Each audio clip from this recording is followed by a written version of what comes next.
নমস্কার বন্ধুরা, আশা করছি আপনারা সবাই ভালো আছেন। রূপসী কিচেন অ্যান্ড ডেইলি ব্লগে আপনাদের সবাইকে স্বাগত। আজকে বানাবো বোয়াল মাছের কিন্তু পাতুরি। হ্যাঁ, বোয়াল মাছের পাতুরি। তার জন্য আমার লাগবে কলা পাতা। এই কলা পাতা দুটো কিন্তু বাজার থেকে কিনে নিয়ে আসা হয়েছে, আর এই দুটো পাতার দাম কিন্তু নিয়েছে 20 টাকা। ভাবছেন তো, শহরাঞ্চলে থাকা যেরকমই ভালো সেরকমই ভীষণ মূল্য বৃদ্ধি সব জিনিসের। এই দুটো কচি কচি পাতা তাই 20 টাকা লেগেছে কিনতে। এই পাতা দুটোকে ভালো করে আমি কাঁচি দিয়ে কেটে নিচ্ছি। কেটে নেওয়ার পর আমি পেঁয়াজ কুচিয়ে নেব। হ্যাঁ, আমার লাগবে পেঁয়াজ, আদা, রসুন, কাঁচা লঙ্কা। আমি ভালো করে পেঁয়াজটাকে খোসা ছাড়িয়ে সুন্দর করে একদম কুচিয়ে নিচ্ছি। পেঁয়াজ কোচানো হয়ে গেছে। এবার আমার আদার প্রয়োজন। আমি খানিকটা আদা ভালো করে খোসা ছাড়িয়ে ভালো করে কুচিয়ে নেব। আমি কিন্তু এই আদাটাকে বেটে দেব। আমার আদা বাটাটা মাছের জন্য, বোয়াল মাছে কিন্তু খুব সুন্দর গন্ধ আসবে, আর খেতেও কিন্তু খুব সুন্দর হবে। এইভাবে বোয়াল মাছের পাতুরি একবার যদি বাড়িতে কলা পাতায় করে খান না, তাহলে কিন্তু সারা জীবন স্বাদ মুখে লেগে থাকবে। আমার আদা কাটা হয়ে গেছে। রসুনের খোসা ছাড়িয়ে নিচ্ছি, কারণ আমি আদা আর রসুন বেটে দেব। পেঁয়াজও বাটবো। আর কলা পাতায় ভাপা দিলে এটা হয় কি, যে কলা পাতার যে ফ্লেভারটা, গন্ধটা থাকে, সেটা কিন্তু মাছে সম্পূর্ণ ঢুকে যায়, আর খেতে অসম্ভব সুন্দর হয়। যে কোনো মাছই যদি কলা পাতায় করা যায় না, তাহলে কিন্তু অতীব সুন্দর হয় স্বাদটা। এবার আমি শিলনোড়াতে কিছুটা জিরে আর ধনে গরম জলে ভিজিয়ে রেখেছিলাম, বেটে নিচ্ছি। একদম মিহি করে বেটে নেব, কারণ শিলে বাটার মশলাই হচ্ছে পাতুরিতে, মাছ পাতুরি যে কোনো মাছেরই পাতুরিতে বিশেষ স্বাদ আনে। আর এই শিলে বাটা মশলার স্বাদের কিন্তু মাছের মাখিয়ে যখন পাতায় দেয়া হবে না, সর্ষের তেল মাখিয়ে, অসম্ভব সুন্দর স্বাদ লাগবে। এই এক পাতুরি দিয়ে কিন্তু এক থালা তপ্ত গরম গরম ধোয়া ওঠা ভাত একদম সাবার হয়ে যাবে। আমার পেঁয়াজ বাটা হয়ে গেছে। এবার আমি পেঁয়াজগুলো অল্প একটু কুচনো রেখেছি, আর খানিকটা আদা বাটা করে ভেজে নেব। পুরো নিবিশ বাটবো না। আমার মশলাটা বাটা কমপ্লিট হয়ে গেছে। এবার আমি কলা পাতা যেগুলো কেটে ধুয়ে পরিষ্কার করে নিয়েছিলাম, সেইগুলো এবার গ্যাসে অল্প অল্প করে সেঁকে নিচ্ছি। অল্প অল্প করে সেঁকে নেব, নয়তো আমি যদি একবারে দিই তাহলে পাতা ফেটে যেতে পারে, তাড়াতাড়ি পাতা নরম হয়ে যাবে আর ফেটে যাবে। সেই জন্য আমি গ্যাস জ্বালিয়ে পাতাগুলোকে ভালো করে ধুয়ে পরিষ্কার করে সুন্দর করে নিয়েছি। এবার আমি অল্প অল্প করে পাতাগুলোকে সেঁকে নিচ্ছি। এপিট ওপিট করে সেঁকে নেব। এভাবে সেঁকে নেবেন আপনারা বাড়িতে, তাহলে দেখবেন পাতা কখনো ফাটবে না। আর এই যে কচি কচি পাতা, গ্রামাঞ্চল হলে একটু মোটা পাতা পাওয়া যেত, আর হচ্ছে কোনো টাকাও লাগতো না। অনেকের বাড়িতে গাছ থাকে, বললেই হবে 2-1টা পাতা কেটে নিয়ে আসলে কোনো ব্যাপার না। কিন্তু শহরাঞ্চলে, এই হাওড়া শহরে, দুটো কলা পাতা কিনতে হয়েছে, কচি কচি পাতা, তার দাম নিয়েছে 20 টাকা। আমার বর এসে বলাতে আমার মাথায় হাত।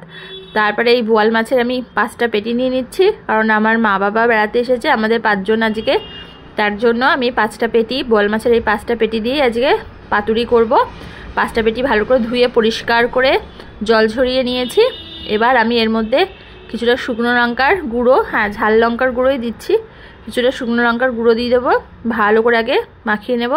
শুকনো লঙ্কার গুঁড়ো দিয়ে লাল লাল করে দিয়ে নিচ্ছি। এরপরে দেবো হলুদ, পরিমাণ মতো হলুদ দিয়ে দিচ্ছি। হলুদের পরে অল্প করে হলুদ দেবো, ভালো করে সুন্দর করে। তারপরে আমি দিয়ে দেবো জিরের গুঁড়ো।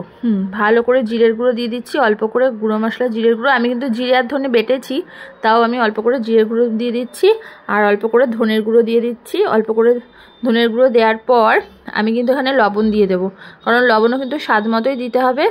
আর দিয়ে দিয়েছি অল্প করে গোলমরিচের গুঁড়ো, অল্প করে গোলমরিচের গুঁড়ো দিচ্ছি, কারণ গোলমরিচের গুঁড়ো এই মাছ পাতুরিতে কিন্তু সুন্দর একটা গন্ধ বা ফ্লেভার দেবে। আর একটু কাশ্মীরি লঙ্কার গুঁড়ো দিয়ে দিয়েছি। কাশ্মীরি লঙ্কার গুঁড়ো দেওয়ার পরে আমি কিন্তু কাঁচা যে লঙ্কাগুলো চিড়ে রেখেছিলাম, এগুলো কিন্তু সব মাছে কিন্তু দেবো, কাঁচা লঙ্কা চেরা। আর দিয়ে দেবো একদম ফ্রেশ টাটকা ঝাঁঝালো সর্ষের তেল কিন্তু মাছ পাতুরিতে অসম্ভব সুন্দর ফ্লেভার আনে। আর মাছ পাতুরিতে কিন্তু সর্ষের তেল ছাড়া অন্য কোনো তেল, সাদা তেল কিন্তু করলে সেরকম একটা খেতে সুস্বাদু হয় না। সর্ষের তেলে যতটা মাছ পাতুরি ভালো হয়, অন্য কোনো তেলে ভালো হয় না। আগে এই গুঁড়ো মশলাগুলোকে আমি মাছে সর্ষের তেল মাখিয়ে ভালো করে এপিট ওপিট করে ভালো করে মিশিয়ে নিচ্ছি। কারণ গুঁড়ো মশলা দিয়ে সরষের তেল দিয়ে ভালো করে মাখিয়ে নিলে হবে কি মাছের গায়ে পুরো লেগে থাকবে আর মাছের মধ্যে পুরো ঢুকে যাবে।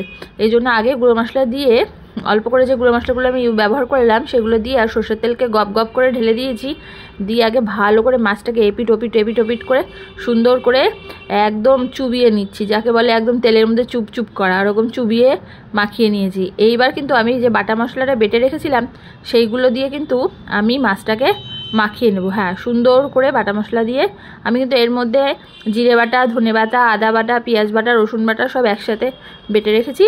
এই বাটা মশলা দিয়ে কিন্তু আমি ভালো করে চটকে মাখাচ্ছি। এই মাখানোর পরেই কিন্তু পাঁচ পাতুরির সুন্দর আর টেস্টটা কিন্তু চলে আসবে। কারণ কি যত সুন্দর মাখানো হবে, মাছের মধ্যে যত তেল মশলা ঝাল নুন সব পরিমাণে ঢুকবে, ততটাই কিন্তু মাছে কিন্তু খেতে সুস্বাদু হবে। আর যদি হালকা করে মাখিয়ে বা পাতুরি দিয়ে করতে দেওয়া হয় তাহলে কিন্তু বেশি সুন্দর হবে না। মাছ মাখিয়ে মশলা মাখিয়ে অন্তত 15 থেকে 20 মিনিট রেস্টে রাখতে হবে।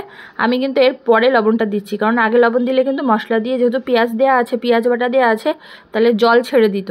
সেই জন্য আমি লঙ্কা বাটাটা সব দিয়ে মাখিয়ে টাকিয়ে রাখার 15 মিনিট রেখে দেওয়ার পরে যখন আমি পাতায় মাছটাকে দেবো তার আগে কিন্তু আমি লবণটা মাখিয়ে নিচ্ছি।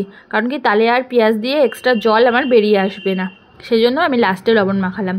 লাস্টের লবণটা ভালো করে মাখিয়ে নিয়েছি। আর মাছটা মশলা মাখিয়ে কিন্তু আমি 15 মিনিট রেখে দিয়েছিলাম। তাহলে কি তেলটা কি সুন্দর অ্যাবজর্ব করে নিয়েছে, দেখুন মাছের মধ্যে পুরো সরষের তেলটা ঢুকে গেছে, মশলার মধ্যেও ঢুকে গেছে, এতে মাছ খেতে খুব সুস্বাদু হবে। এবার আমি ভালো করে লবণ দিয়ে মাখিয়ে নিয়েছি। এবার এই যে একটা এরকম তাওয়া নিয়েছি, এই তাওয়ার পরে এই যে যেই ইয়েগুলো করে রেখেছিলাম না, কলা পাতাগুলো কেটে রেখেছিলাম কাঁচি দিয়ে, সেইগুলো সুন্দর করে আমি সাজিয়ে নেব, একটার পরে একটা সুন্দর করে সাজিয়ে নেব। যে সকল বন্ধুরা আমার এই ছোট্ট পরিবারের সাথে যুক্ত হয়েছেন তাদের আমার আন্তরিক শুভেচ্ছা ও উষ্ণ অভিনন্দন।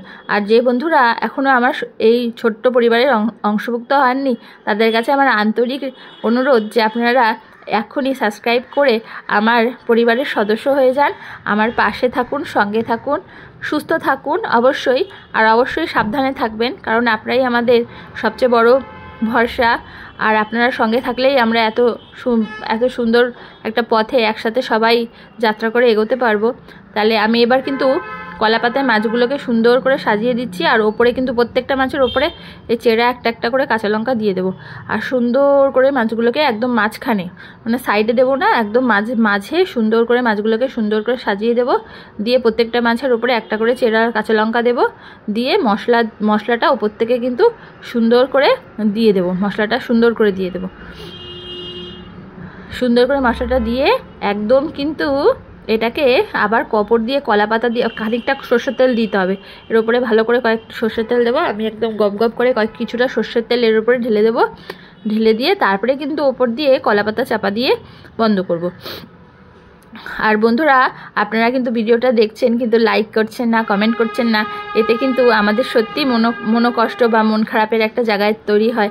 যে আপনারা যদি লাইক করেন, কমেন্ট করেন, তাহলে কিন্তু আমরা বুঝতে পারবো যে আমরা কতটা ইমপ্রুভ করছি, আমাদের কতটা ইমপ্রুভমেন্টের আরও প্রয়োজন আছে।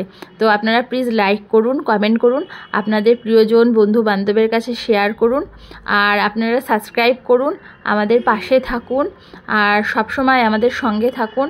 আর অবশ্যই ভালো থাকবেন, সুস্থ থাকবেন, আর অবশ্যই সাবধানে থাকবেন। হ্যাঁ, আমি এবার ওপর থেকে কিছুটা কাঁচা সর্ষের তেল আবার ছড়িয়ে দিলাম। দিয়ে এবার যে কলা পাতাগুলো সেঁকে রেখেছিলাম সব দিয়ে কিন্তু আমি ভালো করে ঢেকে গ্যাসের চুলা জ্বালিয়ে দিয়েছি।